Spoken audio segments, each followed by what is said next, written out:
So, ladies and gentlemen, we are back again. And yes, we were trying to get this class together for literally for the past 3 weeks. And I was traveling, and Dr. Pai was traveling, then Eve was busy. So finally we're together making this video on secrets, the hidden knowledge of Guru Chandal Yoga, the conjunction of Rahu and Jupiter, or Rahu or Ketu, and how they are manifesting in certain codes that most people don't know of. So we're going to discuss this today. So obviously I brought, the Pi gang here of Dr. Arjun Pai and Eve Mendoza. So welcome, guys. Hey, hi, Kapiel.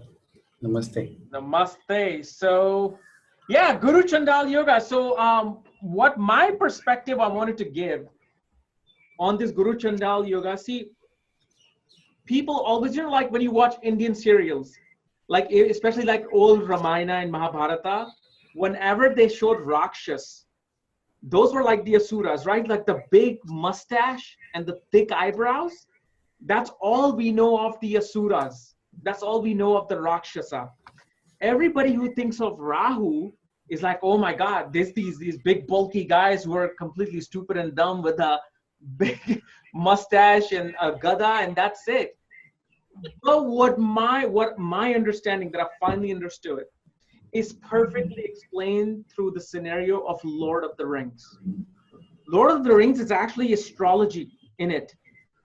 If, let's say, you take, they were men, there were humans, there were hobbits, then there were elves, right? The long, beautiful, long living figures, right? With long, beautiful hair. They are like the devas of the Vedas. But the dwarfs who made mines and mountain and castles and gold, they were also a different part of the species. For me, that becomes the Asura. It's nothing bad. It's nothing demonic.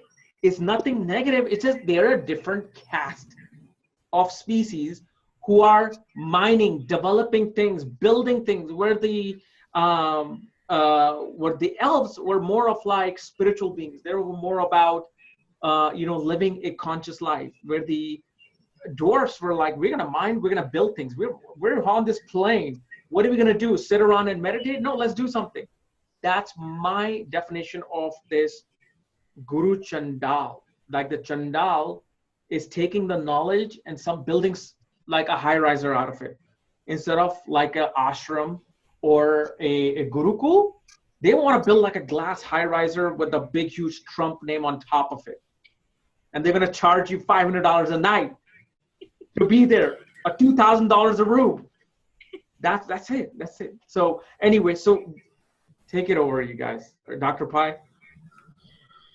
So, Kapiel, first what I was thinking is what we should really understand is what is Guru Chandal. There's so many people talking about Guru Chandal, but do we really understand what is Guru Chandal? Right. So the most simplified version of understanding Guru Chandal is people say when Jupiter is conjunct with either Rahu or Ketu. But today what you see is most of them always talk about Rahu, but you have to understand, Ketu is also in the play because so whenever Guru comes in conjunction with a shadow planet, and typically they have to be in the same sign, and it gets amplified if it is in the same constellation or the same nakshatra or the same star. And many scholars believe that Guru Chandal is more, it shows its effect is more, effective, or it shows its results more when it's conjunct between 6 to 8 degrees of arc, when Jupiter and Rahu are very close to each other. Now there's so many combinations that you can see that people talk about, but what I've also seen from my limited experience, I see that some texts also believe that even when Jupiter comes in conjunct or is associated with Gulika, That's also called as Guru Chandal. I'm sure EFG and you would have you'd have many more information to share related to this. But what I've seen is it's very important to understand whether Rahu is approaching the Guru or Rahu is already gone past the Guru or Jupiter, because there would be two different results. Mm-hmm. So whenever because Rahu always goes, it moves retrograde all the time. So degreically, if you see a Rahu approaching, that's like the mouth of Rahu coming towards the Guru. So you see that these people could be a little bit unconventional. Because what is Chandal? Chandal means somebody who's an outcast. So in those times, people, if they had to really learn the Vedic way, they would go to a Gurukul and they would learn from a Guru. And the Guru will prescribe how he has, how the study would go through. They have to chant the mantras for many years, and then, they have to study the prescribed way. But what happens today is everybody wants to learn Jyotish, but you cannot go and do the systematic study. So what do? You go and watch YouTube videos, you see people doing videos on this, and that's how you learn.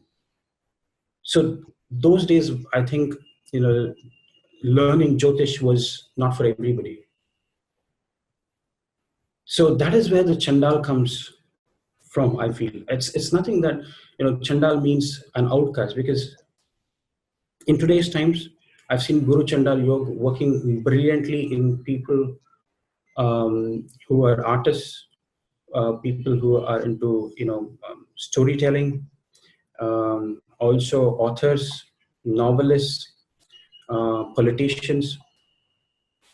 I've seen this, and businessmen, because in today's times, if you really want to be a successful businessman, then you have to have a strong shadow planet. So this is my take on how Guru Chandal will operate. It's because it's very unconventional way that you want to study a subject or you want to master something. And what is some of the classics that, the meanings that are there? What have you seen? Because I know you go deep into like nakshatra and you go into like Puranas and all of that. What is there a story of Rahu and a Guru coming together? Why did they come up with this name of Guru and Chandal? Was there any mythological story of Rahu's interaction with the Guru, like Jupiter, or is there anything related to that written? See, there is a very popular story in Buddhism. There's a story about this in the Buddhist scriptures. It's mentioned about this guy called Angulimal. Have you heard of Angulimal?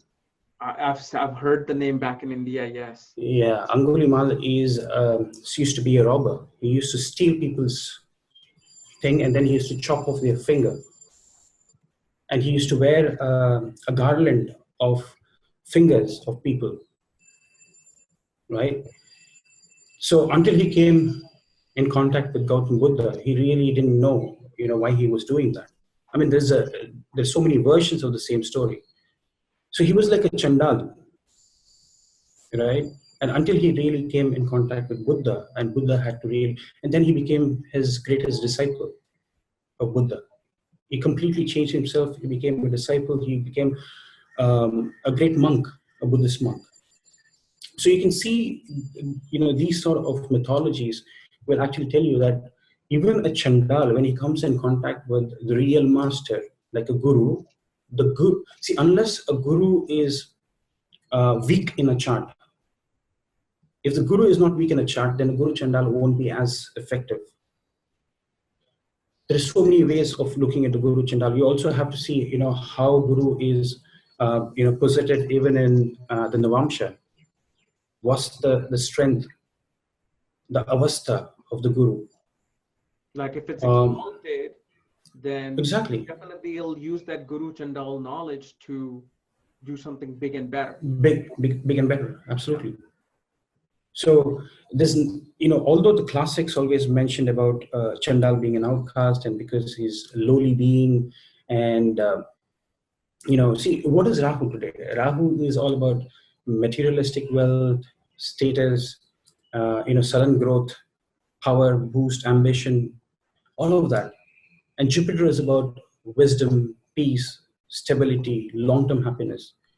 So when these two, contradicting forces, they come together, it's going to always create a little bit of chaos.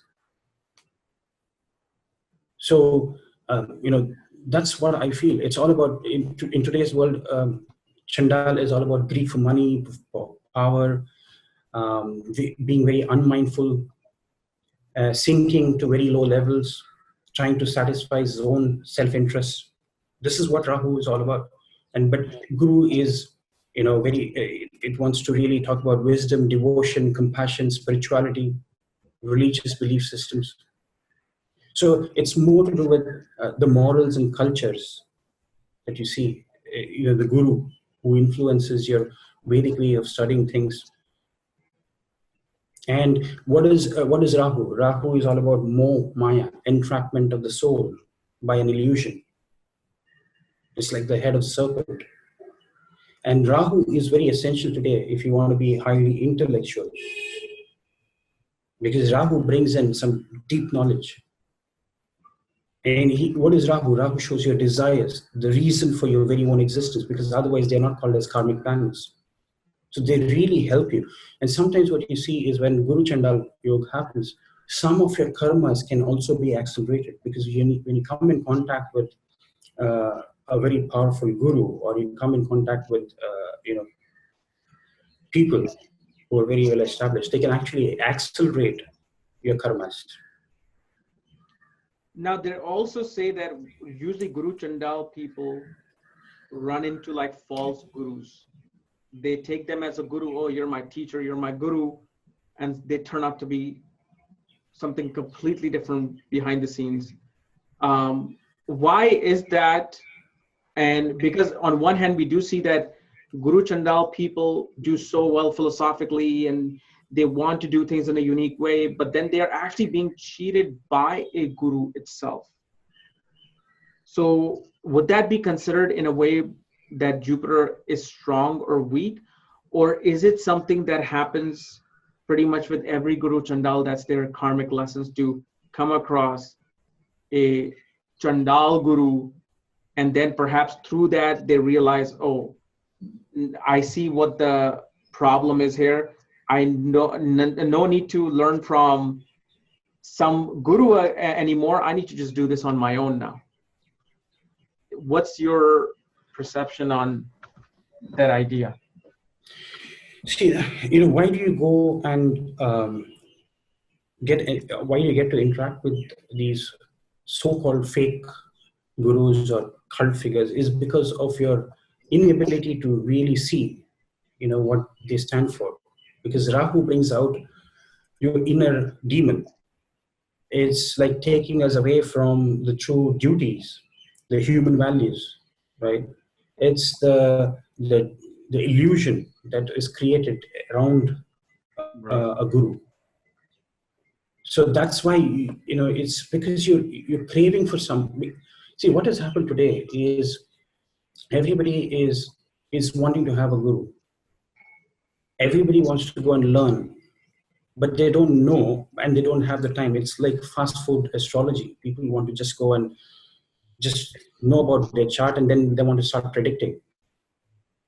But prediction, usually in the Vedic way of learning, the Gurukul system is always comes at the fag end. And that's when you've got the Adesh of your guru to start predicting. Until your guru says, yes, you should be able to predict now, until his permission of the authority comes, you should never predict. So whenever your guru is present and he's doing some chart reading, you would never go and interrupt him and say, no, I think this is, because that is the Rahu element coming in, trying to trying to say that, I know. That's what is happening today. People just want to show how much of knowledge that they have. It was never the case before. Whenever the guru was there, even in those times, not only the guru, 50, 60 years back in India, you see, even when your father was around, he would never speak. Yeah. I've seen that. You would, I know families where there are, 7 or 10 children, and whenever the father is around, none of the children speak, because that is out of respect, because that is Oh guru. man, I would say more of a fear. Like, That's a fear. yeah, it's not more respect. It's actually out of fear that if I say something, father might just hit me. Because Exactly. they spank your ass like no other. They hang you upside down. How father peels your skin, then takes a hot iron and pat pat. That's how we all did, man. So yeah, it's a fear for sure. But today nobody fears, Yeah. So it's an open world. It's like I feel like that balancing aspect, because again, the Chandal, or I would say the Rahu, always wants to see, like, why is it that I should obey my father? Why is it that I should not speak when my father's around? All he does is screams at me, yells at me. All he does is screams at my brothers and sisters. He hits my mom, and yet I have to show respect to him? The hell with that. The hell with that. I'm going to start working out, and I'm going to build my muscle, because I'm going to come after you. That's what happens with Rahu, because Rahu's like, there's something wrong here. Why is it that you people are not saying anything to this person? Oh, it's a father. It's that Vedic dogmatic, scenario that you got to respect this person.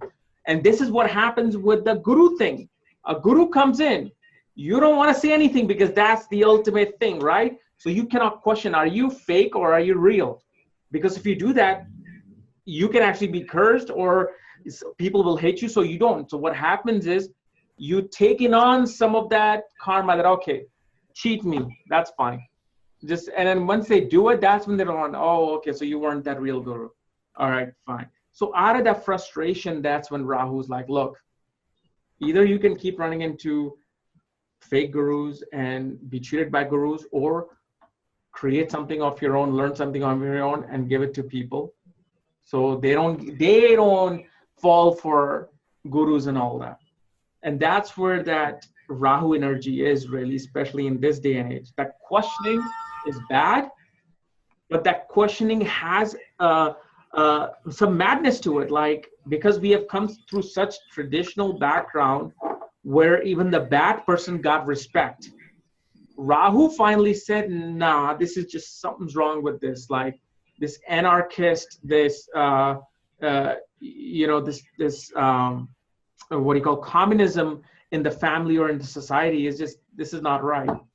So, but what I want to see, I mean, especially you, Eve, I apologize for not giving you the chance, but you especially, you're like the walking dictionary of all these classic books and info.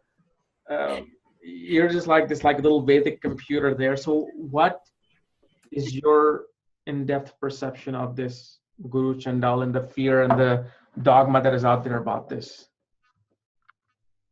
Thank you, Kapiel. I think I just know enough to thoroughly confuse myself. So I definitely can't claim anything. I really want to bow before I start speaking about this to Mother Kali.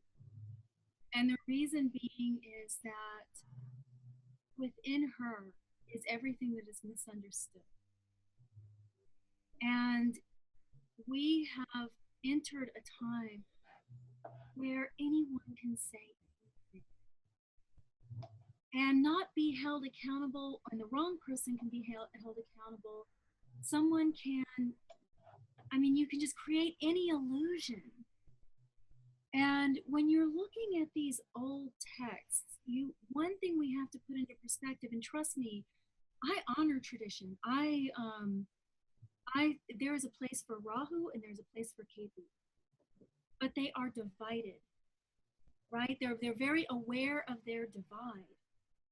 So what happens with Guru Chandal Yoga, and one thing that Dr. Paiji touched on is very important, is that when Jupiter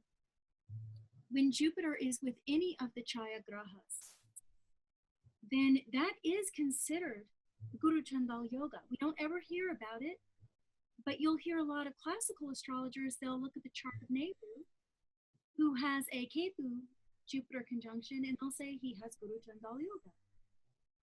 Okay, so Ketu just happens to be rooted in tradition and gives identity, right? It's the flag. And there's a secret about Ketu with Guru Chandal Yoga, actually, because wherever, if you have the Rahu version, if you have the Jupiter Rahu version, wherever Ketu goes, that's the root. That's the root. Everyone pays attention to Rahu running around here with his head, trying to devour everything he can. But the root of the identity is going to come, the history, the lineage, is going to come from where Ketu is sitting. So whenever I see Guru Chandal Yoga, I'm always looking at where Ketu is, if it's the Rahu version. So one of those example of this that people can actually find this gentleman's chart online is Luke Dennis Broughton, who was a European astrologer in the 1800s. And he had a very strong Rahu version of Guru Chandal Yoga in the 4th house. I believe it was in Dhooma Rashi and in Libra. And those of you using tropical, it would probably go into Scorpio. But either way, he's going to have Guru Chandal Yoga in the 4th house. Now, this man was a collector of ancient texts. He actually had numerous translations of old Greek astrological texts. And he was known as one of the fathers of modern astrology. His predictions were so spot on that they were frightening. And he predicted his own death to the point that he prepared for his death weeks in advance, saying, I'm going to pass at this point. And he died exactly when he said he was going to die. So you look at Rahu and Ketu axis point, you know, when we did your, when we all came together and everyone shared such brilliant pieces of knowledge about Rahu and Ketu, the reason why I brought forward the emphasis on time with Rahu and Ketu, that's who they are. It's their identity, one's future, one's past. If you want to just keep it very simple in some way, Rahu's always gonna, he's the one with the foresight. He sees the future. So these astrologers that can predict that. These astrologers that can predict the things that are quite frightening to us. He predicted his own son's death, actually. He had a son that didn't live past 20, and he himself told the son, do not marry. Do not marry, you'll leave a widow. So this strong Guru Chandal Yoga, you know, can be seen in his life. And where did he shine? This is another thing. In a foreign land. He came to the U.S. So we're forgetting gurus, people who carry traditional knowledge from one land to another land. Okay. And elevate it. He was born into a family of astrologers as well. Now here's where I want to give you an example of Ketu. Why Ketu shows the root. His Ketu is sitting in Ashwini, and he was first and foremost a medical astrologer and a medical doctor. He's a doctor, and he's a homeopath. He was brilliant. And that Ketu sitting, the identity, the flag, sitting in Ashwini was how you can define that yoga. That's where he left his mark. So any one of you that are listening that have Guru Chandal Yoga with Rahu, really pay attention to the house, to the nakshatra, to the sign that Ketu sits in, and each company that Ketu has. And we don't forget that, because that Guru Chandal is just going to show that you may be a leader of sorts, unconventional leader of sorts in some field of knowledge. You may be a storyteller. Like Dr. Arjun Paiji listed the careers perfectly. Those were beautiful. Those storytellers, screenplay writers, really inventive people. Famous physicist, I believe his name is, I don't know German, but I know he's German, is N-E-R-N-S-T, Nernst, who won a Nobel Peace Prize. He's another Guru Chandal Yoga. So guys, what I want to really drive home right now is that the vilification of things that we don't understand is often really destructive for those around us and for ourselves. And it leads to more darkness. And aren't we in an age where we have enough shadow covering the truth? Don't you want to try to penetrate and see past what's presented in front of you? So here, if you look at this, everyone born in 1943 and 44, everyone born in 1957 and 58, everyone born in 1979 and 80, people born in 2016, and even I think in the 90s, was it 94? Anyway, you're going to find statistically this presents a huge problem to a statistician or someone who works with numbers, because all of those people are going to have Guru Chandal Yoga and are going to manifest this. So, so one more point I wanted to make sure I hit with it. When I look at a Guru Chandal Yoga,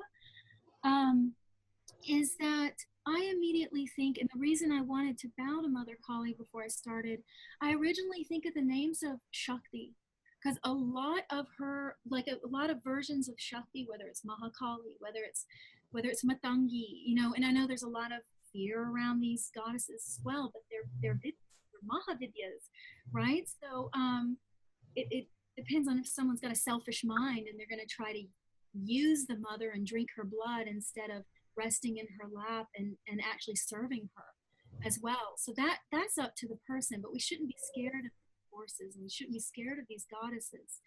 But Uchista Chandali is a common Chandala, like Dr. Arjun Paiji, I love that you brought up that means outcast. Because basically these were the people, you know, the Varna, the caste, many times this was associated with the people that dealt with the dead bodies. And why have we become such a society that would disrespect such a person? That dealt with your relative's body. Yeah. How have we become so twisted that now that person's dirty?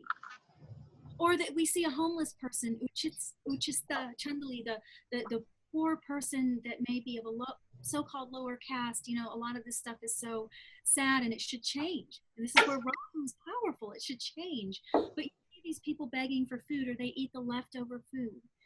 Matangi herself is called Uchista Chandali, the beggar who takes the leftover food, the waste that no one else will eat. What have we become that we disrespect those people who are willing to deal with finalization, endings, death, and clean things, clean the trash, like a vulture. We look at vultures, we're horrified, but in Tibet they worship them. You know, you get the sky burial of the Parsis, of the Zoroastrians. These are all things that our own fear speak about Rahu. And it's funny because the main form of Guru Chandal Yoga that we see, that people talk about, is the Rahu version. And everyone says it's going to make a false guru.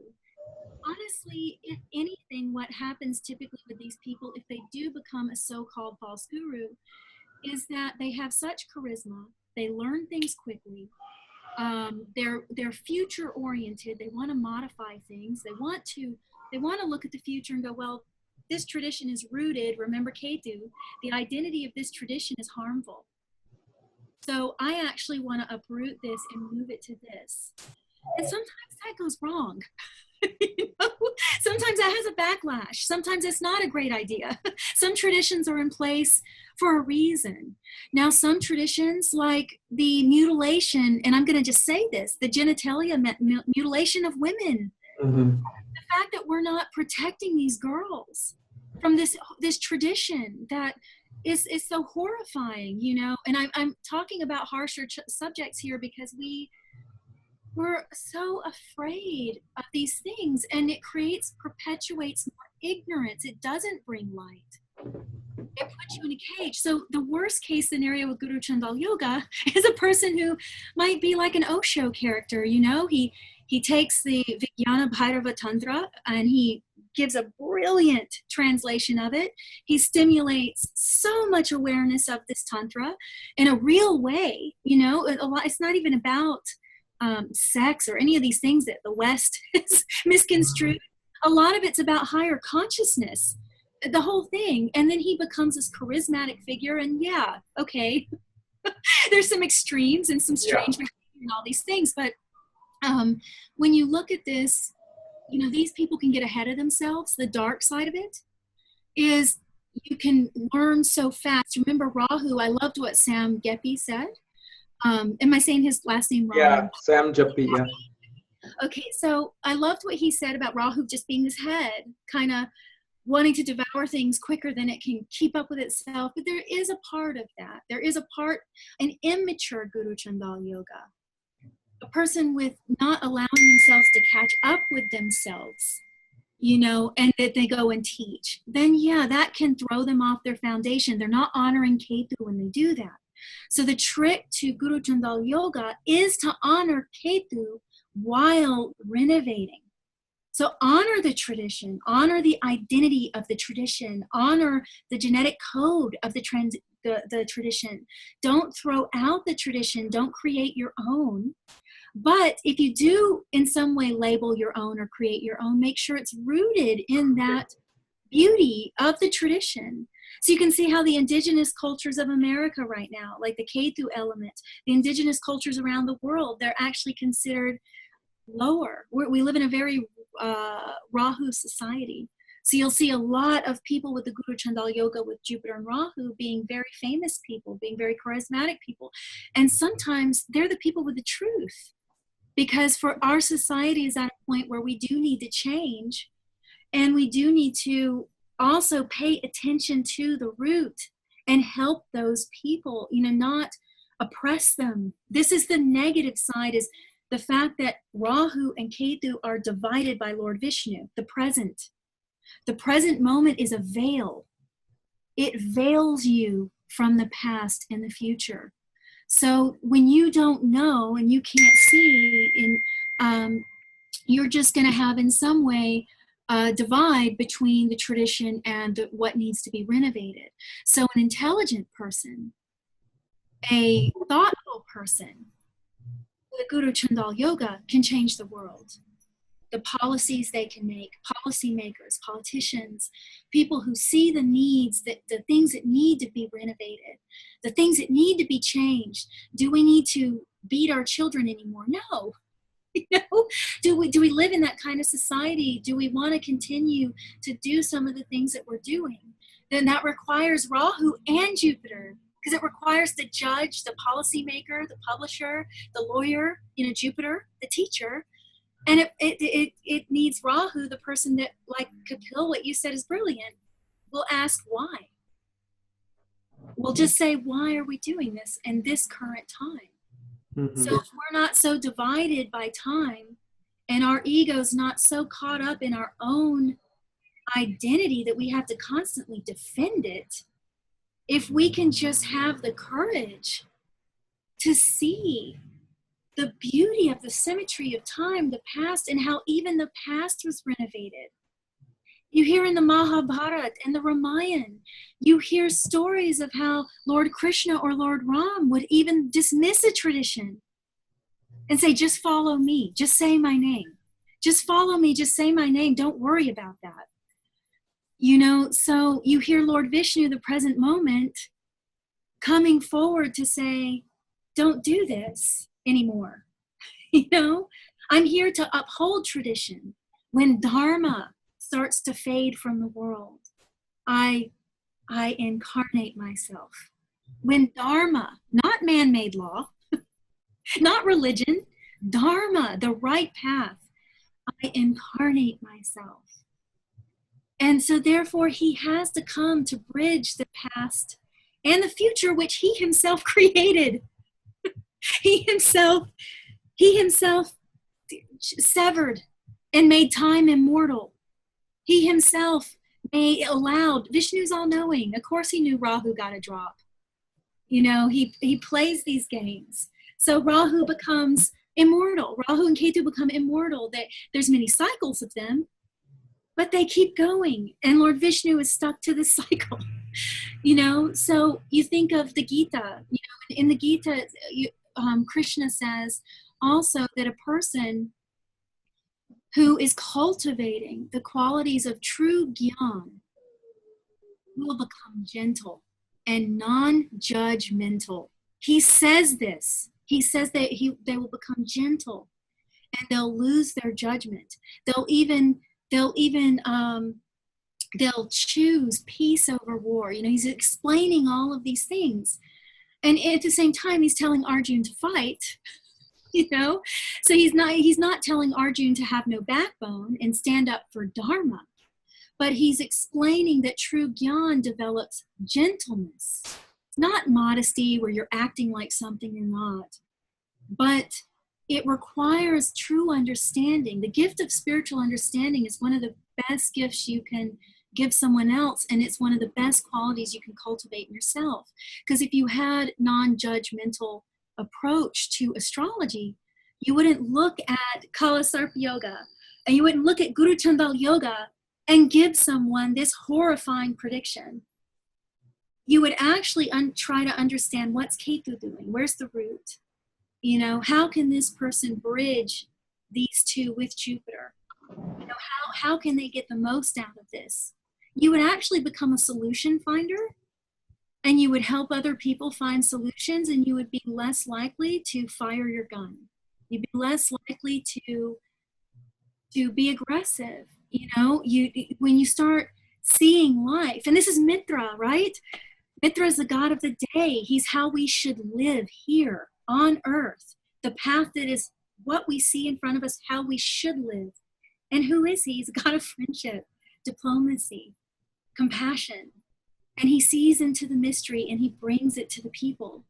So with Guru Chandal Yoga, you have to, for those of us who are astrologers, we should invoke Mitra.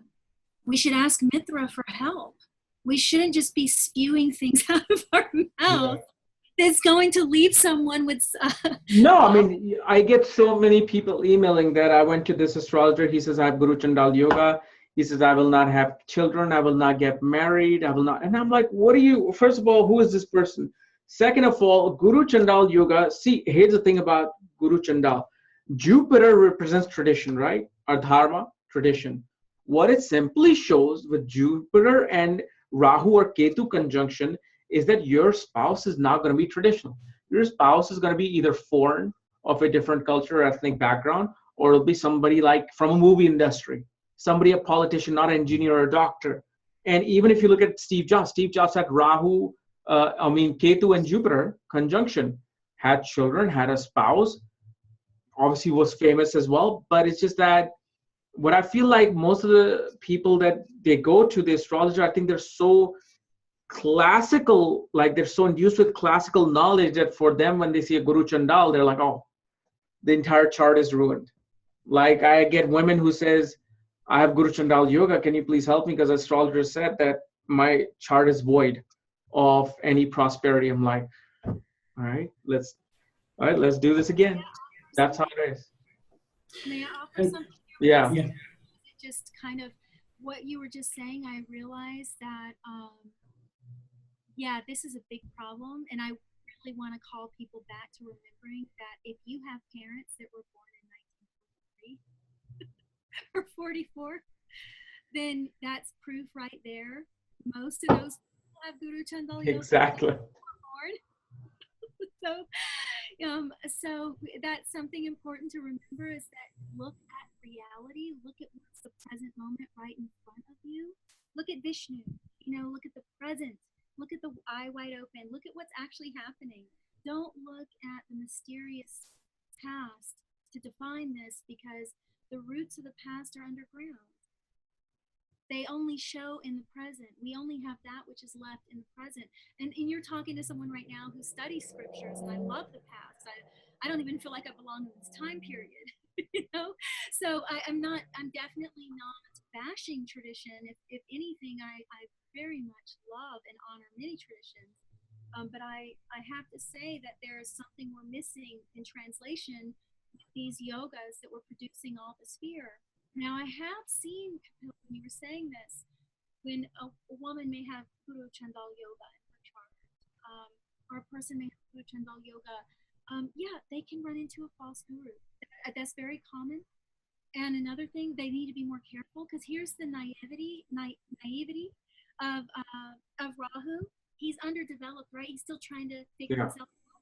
So you can trust, you can put your faith in a shadowy place, and sometimes it can work out and sometimes not. Same thing with marriage. I've seen this over and over in the chart of women, that their husband, there may be a secret, and it doesn't mean anything bad, but there could be things that come out after marriage, or there could be shadows, and shadows aren't always bad. There could be, a beautiful flower behind the shadow, and you feel, so it's nothing to fear, but it's definitely something where Rahu can get ahead of himself, and by doing that, conceal things.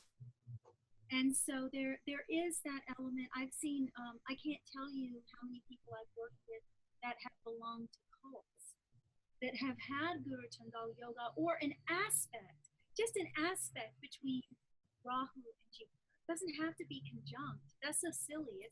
Sometimes it's just an aspect. And that can definitely be a learning lesson for them in this lifetime, to not just take a leap of faith into a poisonous place, or to at least allow the shadow to dispel. And what allows the shadow to dispel is time. I'm going to bring everyone back to time here. If you get to know someone over a span of 7 years, you know them. Don't throw your faith in overnight. If you can ask any Guru Chandal Yoga person that has been through a divorce, a bad divorce, or a cult or something of that nature, or they put their trust in the wrong place. You look at that and you ask them if what they would have done differently, and they said, I would have been more patient. Mm-hmm. I would have just watched the warning signs, or I would have watched for this. And I've seen Guru Chandal Yoga people get wonderful gurus too. So this shouldn't be taken as black and white. The Rashi, the Nakshatra, the house, the rulership. Plus, if you are going through a certain dasha where it shows that, okay, you can have a false guru come in your life, that can signify that Guru Chandal Yoga person has to be careful. Like if you have certain planet in 9th house debilitated, and you have Guru Chandal Yoga, you're going through the Antradasha or Mahadasha of that planet. Like, okay, just be careful of the gurus you run into, because you have the tendency to just trust people just like that. So that's one of the easiest way. And especially like because Jupiter represents children too. And with Guru Chandal, simply I've seen two very, very important things. One, either these children have children of mixed races, okay? Children happen out of wedlock, or there's adoption. Especially the first two, it's very, very common. I have seen where children are coming, or the third or the fourth, you can say children are born in foreign lands. Because the Karaka is with the foreign planet. Everything related to Jupiter is going to be foreign, even children. Unusual way, C-sections, So. Kapil and Eve, I think this is a great discussion, but what I wanted to also, something came to my mind when you said about dashas. And what we don't understand is, whenever we go to an astrologer and an astrologer says, oh, you have Gajakeshari Yoga, you have Chandramangala Yoga, you have this yoga, you have that. When you say a yoga, what is a yoga? It is not a dosh. It's not, it's a yoga.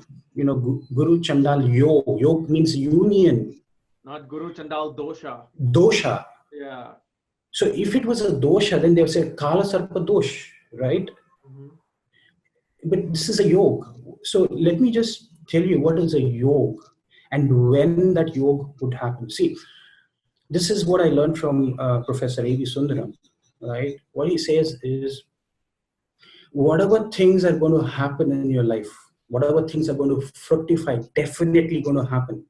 They are called as Dhrida Karmas. They're definitely going to happen.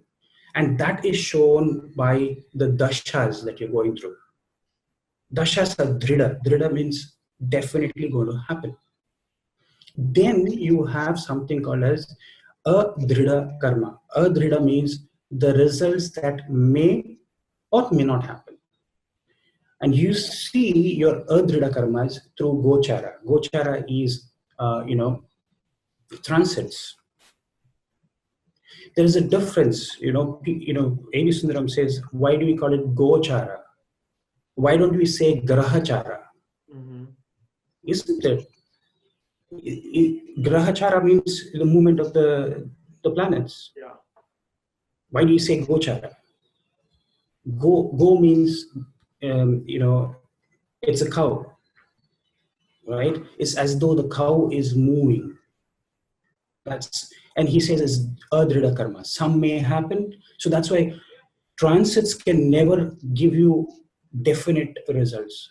Sometimes it triggers certain dashas, triggers certain events that are happening. Now, finally coming, you have to understand that what is drida, adrida karmas.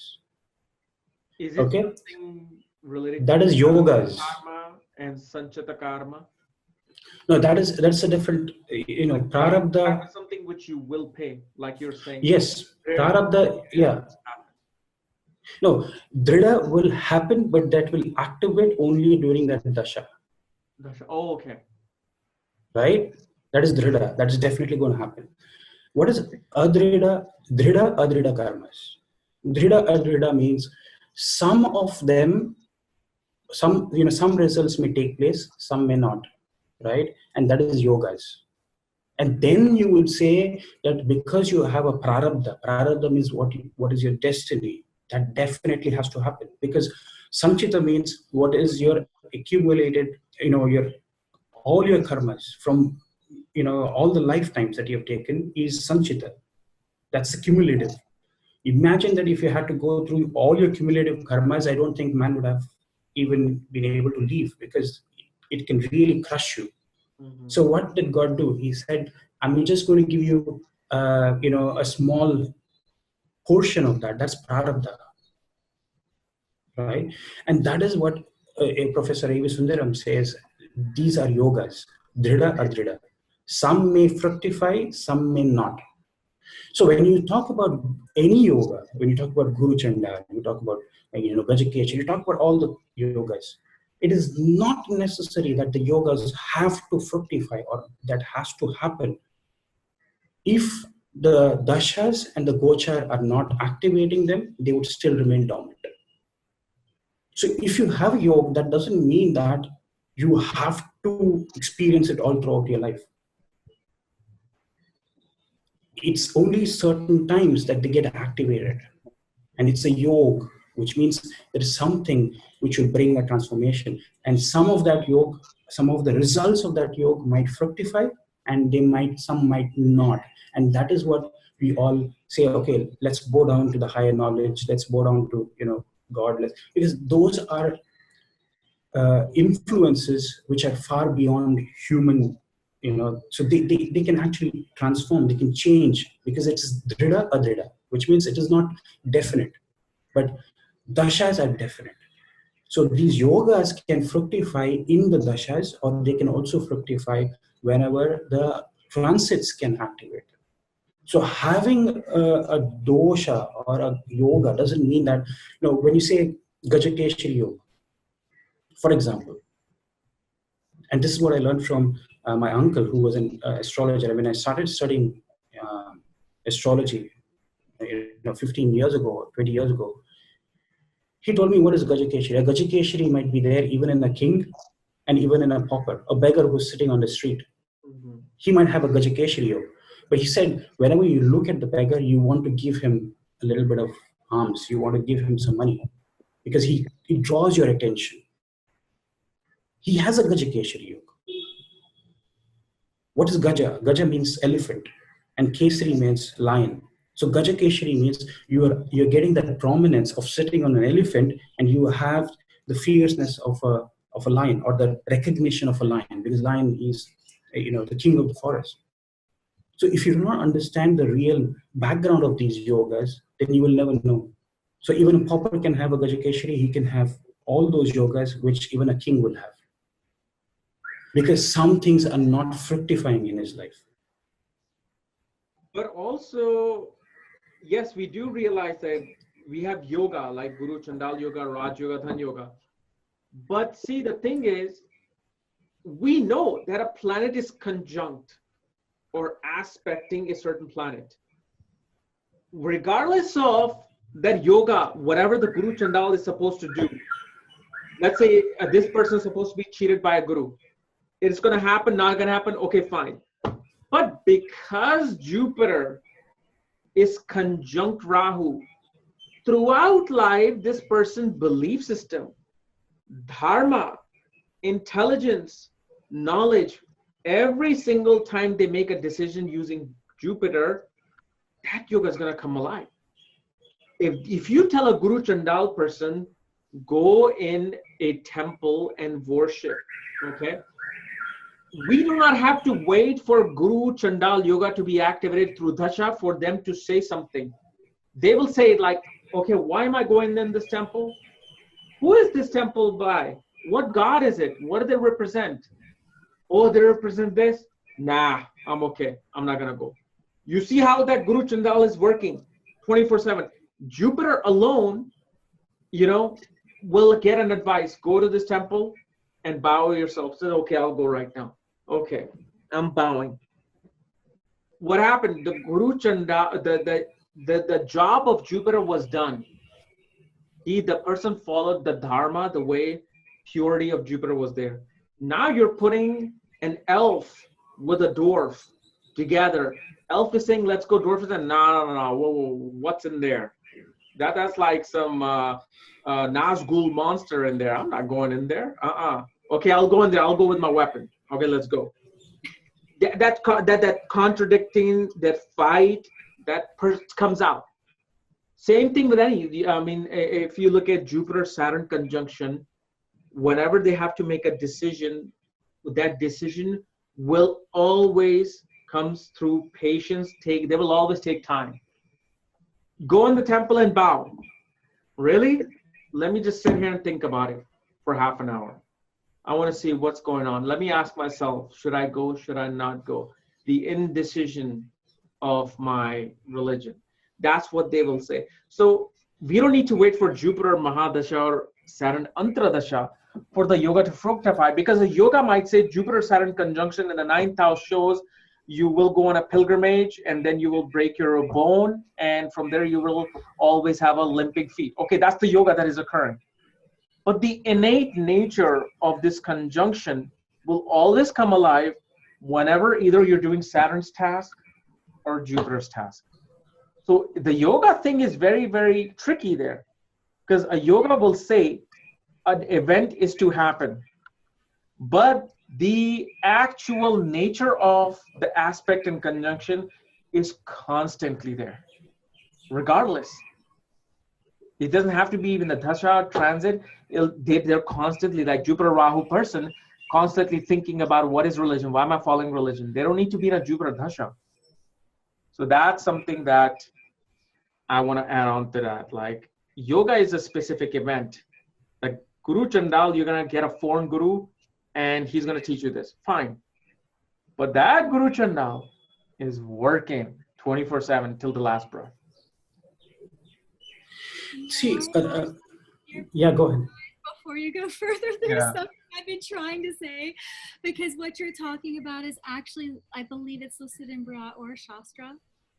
And there are yogas that are dasha dependent, and there are yogas that are not. So there are yogas that just are with you, like what Kapiel is describing, and they just are, anytime you go to perform the action of that graha, then that yoga, like you exactly how you explain, that yoga will be active in your actions. So, but then dasha dependent yogas, for instance, like the Mahapurush yogas, most people don't ever discuss that those yogas are dasha dependent. So yeah, great soul, great person, or great person, not soul, great person, but you need to wait on that dasha. Before that, they could be collecting bones and fingers. That was Anguli mal. Mahapurush yoga, but then I ain't coming to your house today.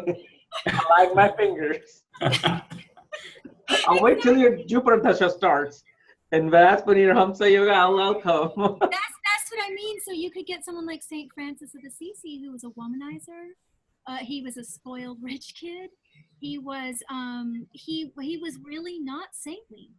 And then all of a sudden, he has a vision of he falls sick, and his sudden misfortune, his so-called misfortunes, lead him into sainthood. And he, you know, he has the vision of Christ on the cross and all these things that we know him as. But before that, he was a completely normal, privileged guy, you know. Yeah.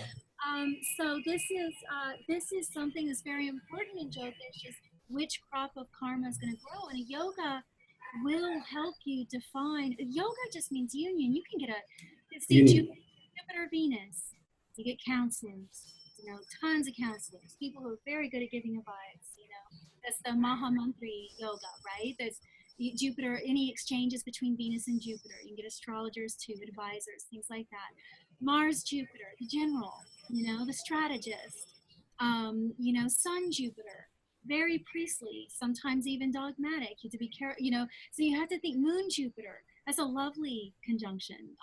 But I'm just, these things, anything with Jupiter, you could call a yoga of sorts. That's going to come out just whenever you express that graha. Mm-hmm. But I just want to share that because Yeah. our Shastra says that there are, I believe Gajakeshari is actually one of the ones that you just have. It's just naturally without the dasha running. I mean, maybe if you ran, the dasha is stronger in some ways because then it's really, the crops are growing. And but that one, you just, if you're born with it, you just have, like you said, you'll just want, even if it's a beggar, you'll just see that glow, you'll see that magnificence. Like especially Gachkeshri yoga, 80% of the time it will work constantly, because here's the reason why. Either moon is going to be conjunct Jupiter, which affects your mind positively, negatively, fine. Jupiter is going to be fourth from the moon, meaning your peace of mind, your happiness, your intelligence is then being affected constantly. Jupiter is seventh from the moon, looking at moon, affecting constantly. The only place where I can say that it'll only depend upon the dasha is when Jupiter is 10th from the moon, where the karmas will have to come alive through certain dashas. But even then, even in Gachkeshri, like, yeah, it'll work constantly. Any yoga has a purpose. It has a purpose to fructify. Like the wealth will only come in its Mahanantra dasha. But because you have Venus and Mercury conjunction together, or you have Venus and Mars conjunction together, anytime that thing related to Venus comes about or Mars comes about, Venus is going to put its input or Mars is going to put its input. You know, so it's always constantly is there. And especially because Jupiter is our dharma, 9th house of luck and 9th house of prosperity. Anytime you have Jupiter, Rahu conjunction, obviously prosperity will rise in foreign lands. But you can also make Jupiter and Rahu ascendant. And you will notice anytime this person is in foreign lands or come across a guru, you will notice that each house will start getting affected. Like as soon as you come across a guru or like a guru, that guru will affect your wealth. And it can affect your wealth in the first month or second month, second year. Your communication will develop either on the third month, third year. You can go around all the 12 houses from Jupiter being the ascendant with Rahu, and you can see how going to foreign lands or coming across a foreign guru will affect your entire life. This is why you have to kind of be careful if you want to run into a guru or not. Because if Jupiter and Rahu are conjunct in a certain way, in a certain sign or nakshatra, arrival of a guru will disturb these 12 clocks. Here's the thing. You may have karma to run into a guru through which your wealth will have to go down. You have to leave your home. You have to sacrifice your children. You have to go through some illness to pay that karma. There's all these syncrasies in astrology. scenarios. But as soon as like the guru comes in your life, and with this Guru Chandal Yoga, you'll see like how clockwise it works. Also. And Kapil, and if you know what is beautiful about Jupiter, if you see most of the yogas that happen with Jupiter. Yeah. And that's why they say when Jupiter is in the first house, okay, in Lagna, they say it can cancel about 125,000 doshas in the chart. That's what the scriptures say. That powerful. And what is the beauty of Jupiter is Jupiter controls almost a large part of the chart. Why does it control? Because first you have to look at the Karakattvas. You know, which are the Karaka houses it rules? The 2nd, the 5th, the 10th, the 11th. And then it rules two Rashis, two zodiac signs. And then wherever Jupiter sits also is going to be powerful, right? So that's how much? 4 plus 2 plus 1. So that's three aspects. There are 3 aspects. The 5th aspect, the 7th aspect, the 9th aspect. And then imagine if Jupiter is retrograde, you're adding 3 more aspects. Because you have to consider Jupiter being from the previous house and then the new 3 aspects from the previous house. So imagine a retrograde Jupiter would be extremely powerful about the control, the influence of Jupiter on the various houses that it has. And that's why you see most of the yogas that you say with Jupiter. See, why don't you say Shukra Chandala Yoga? Why don't you say Buddha Chandala Yoga? Because if Venus and Rahu is together, you don't call it a Chandala Yoga. Only when it comes with Guru, that's when this yoga is, it becomes very important. So Jupiter, sorry? Jiva Karaka. It's a Jiva Karaka. And also the Mula Trikona. That's funny you said that, because even Shukra is a guru. Yes, Shukra is a guru. So why not Guru Chandal with the Shukra? Yeah, Shukra Chandal. Why don't you call it Shukra Chandal? Shukra Chandal.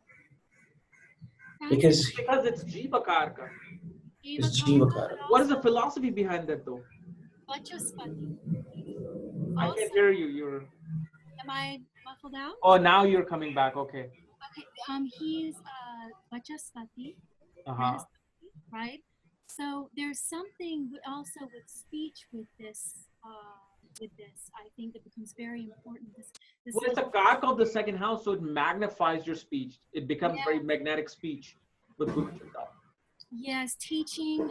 It's interesting because I was just thinking of so many charts because I've read so many charts, and I was just thinking of some brilliant people in the work of forgeries as well.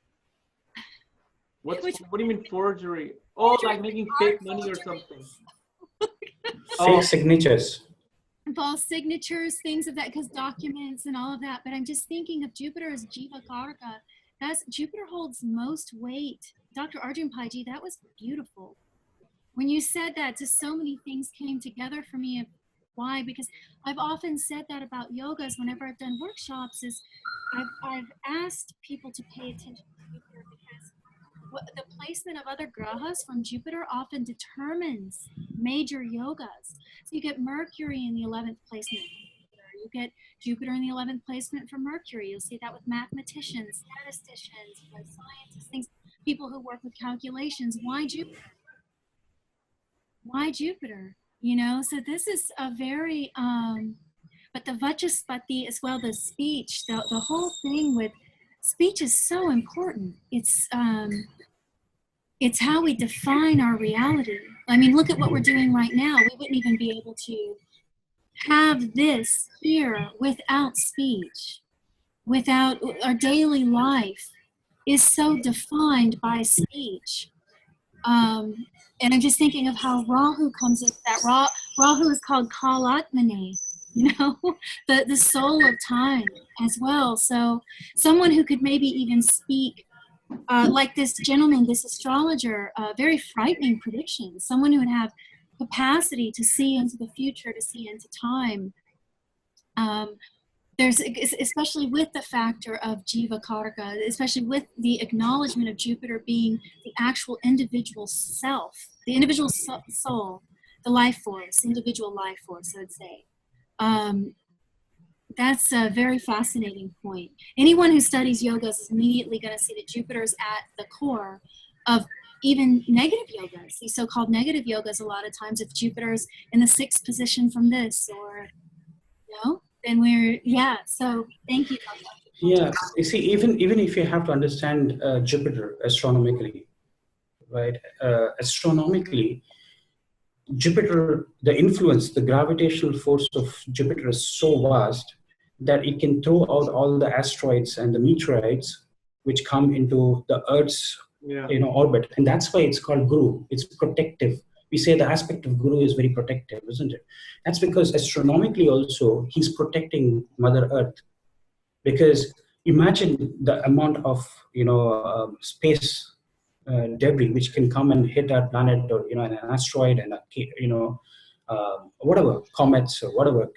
But he always deflects the path, the trajectory of these things which would have otherwise come and could threaten us. And that's why we see Jupiter has got this influence. With the aspects, wherever Jupiter looks at, it protects those things. Exactly. Yeah. But I mean, the thing is, everything is Guru Chandal. Let me tell you why. Guru is intelligence, right? It's their intelligence. It took a Rahu's mixed with intelligence to go from Gurukul to now learning any subject online. You want to get a degree, you don't need to go to a university. You can get it online. You can look at Khan Academy. Khan Academy, which is started from YouTube from his bedroom, now has like a $40 million funding from Bill Gates and moving even forward. And I think Salman Khan is now involved, the actual actor from Bollywood with Sal Khan. That's what Jupiter, that's what Rahu-Jupiter conjunction is. It is knowledge coming to you at the speed of Wi-Fi and speed of light. Because of Rahu, I'm here. Because of Rahu, this webcam's here, this computer's here, the keyboard's here, the Wi-Fi connection's here, the modem's here, the internet is here. And because of the Jupiter, Ethernet, not even internet, Ethernet is the protective shield of Rahu. It is here because of that. So when you look at, you need Rahu. You need Rahu absolutely to, to learn and do what you want to do in this life. So guys, do you guys have more stuff to add on this? Okay. So thank you so much, guys, for coming. I know it took a long time to do this, but finally we did it. So thank you so much. Guys, subscribe to Eve Mendoza's YouTube channel and Dr. Arjun Pai's YouTube channel, and we'll see you next time. Thank you. thank you. Thank you.